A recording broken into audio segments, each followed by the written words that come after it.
puasanya dan aturan-aturan sama aja dia tetap bisa masuk surga. Jadi yang dilihat oleh Allah itu kan bukan aktivitasnya, tapi gimana ketaatan kita terhadap ibadah atau aturan-aturan syariat itu. Nah, makanya kalau kita melihat ya memang Imam Ghazali ya salah satu orang pelopor yang mengatakan di Ihya itu bahwasanya ilmu itu ada dua, ya ilmu syar'i dan ilmu syar'i. Jadi ilmu agama yaitu tafsir, fikih, hadis, fikih dan semacamnya lain. Begitu juga ilmu yang non agama itu.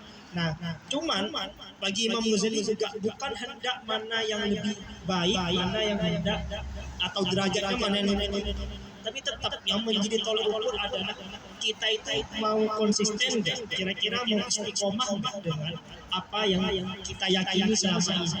Makanya kata kiai saya itu almarhum Jadi Mustafa Yafai mengatakan kalau istiqomah dia tidak akan gelisah, kalau istiqomah dia tidak akan susah.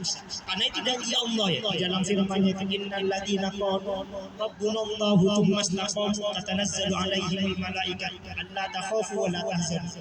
Jadi orang-orang yang mengatakan Tuhan kami, Tuhan kita itu Allah, kemudian istiqomah. Istiqomah itu konsisten. Ketika kita memilih agama Islam, ya kita konsisten dengan aturan-aturan yang ada dalam Islam. Memang masuk Islam itu gampang, tapi ketika sudah masuk Islam itu banyak aturannya. Beda halnya dengan Kristen atau agama-agama lain. Agama lain kan masuknya agak susah ya, tapi ketika masuk ya itu lebih fleksibel lah dibanding Islam. Cuman kan itu yang kemudian oleh Rasulullah dianalogikan, misalnya ketika dipertanyakan kenapa umat Islam itu harus sholat 5 waktu, harus sholat sehari 5 waktu, 5 kali. Makanya kemudian Rasulullah itu menganalogikan orang yang sholat sehari 5 kali layaknya orang yang punya sungai di belakang rumahnya dan dia tuh mandi 5 kali di dalam sungai tersebut. Apakah bersih atau enggak? Kan bersih. Ya tentu dengan analogi semacam itu hendak mengindikasikan atau mengajarkan kepada kita agar aturan-aturan yang ada dalam Islam itu ya dijalankan dengan ya tetap dengan enjoy ya, dengan santai, gak perlu kemudian dianggap sebagai itu beban, itu hal-hal yang berat. Tapi itu justru dijadikan sebagai santai-santai saja. Kita sholat, kita puasa misalnya meskipun lapar, apalagi perantau. Kayaknya di Hong Kong sama di Indonesia itu sama ya durasi puasanya, kisaran 13 jam. Ya itu lebih panjang sini, dikit deh.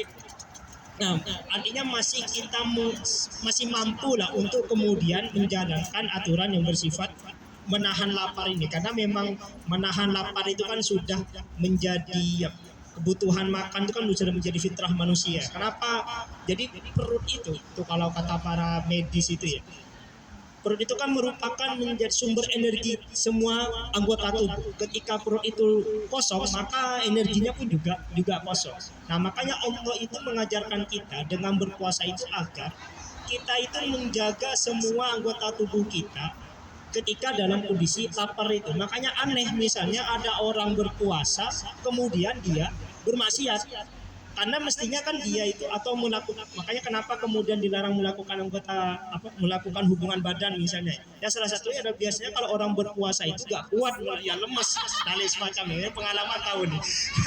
Jadi hal semacam itu yang kemudian sekali lagi perut ketika kosong itu adalah hendak melatih kita agar kita itu menjaga dari hal-hal yang sifatnya buruk, berdosa dan semacamnya. Biasanya kalau orang kenyang itu kalau ngobrol itu banter ya, kenceng, gak ada remnya. Tapi kalau dia tuh lapar biasanya kan difilter ya.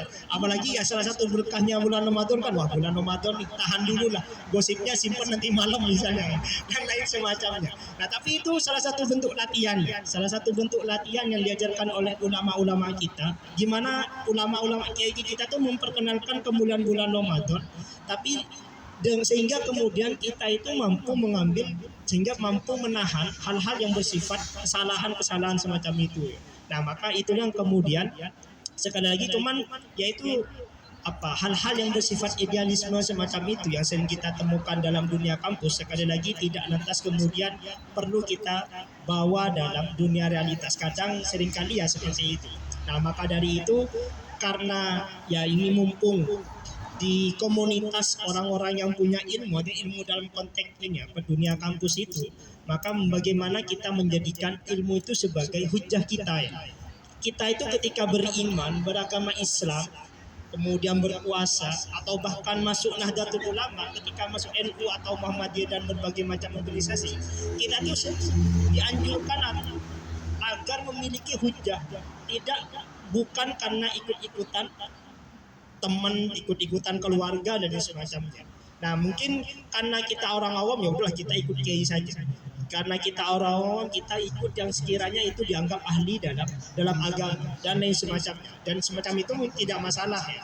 Apalagi dalam untuk konteks kita yang kondisinya seperti ini, yang mungkin tidak bisa kita mengadakan pengajian tiap hari misalnya, atau memperdalam ilmu agama tiap hari dan lain semacamnya.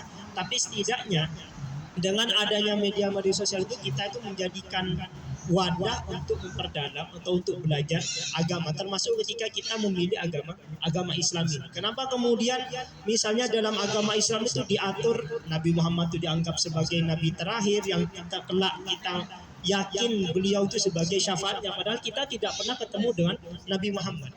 Biasanya orang itu kan kalau minta tolong atau ketika kita suka terhadap seseorang, biasanya kan berdasarkan pandangan, artinya pernah ketemu dulu. Kalau di sana syairnya itu atau makornya kullu mahbubin min nadar.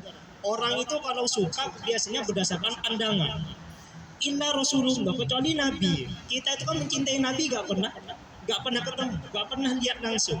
Nah, tapi kalau kita secara umum ketemu, kita suka dengan pasangan kita, suka dengan orang tua, senang dengan orang tua kita, guru-guru kita semacam, karena sudah pernah berjumpa. Tapi ketika dengan Nabi belum pernah ketemu. Tapi kita yakin Nabi itu sebagai Khatamul Anbiya, Sayyidul Mursalin, kemudian diharapkan syafaatnya. Nah itu yang kemudian menjadi kelebihan umat akhir zaman. Umat yang tidak pernah ketemu dengan Nabi itu menjadi bisa lebih tinggi derajatnya dibanding orang-orang yang pernah ketemu dengan Nabi itu. Karena tentu dengan cintanya itu benar-benar totalitas ya.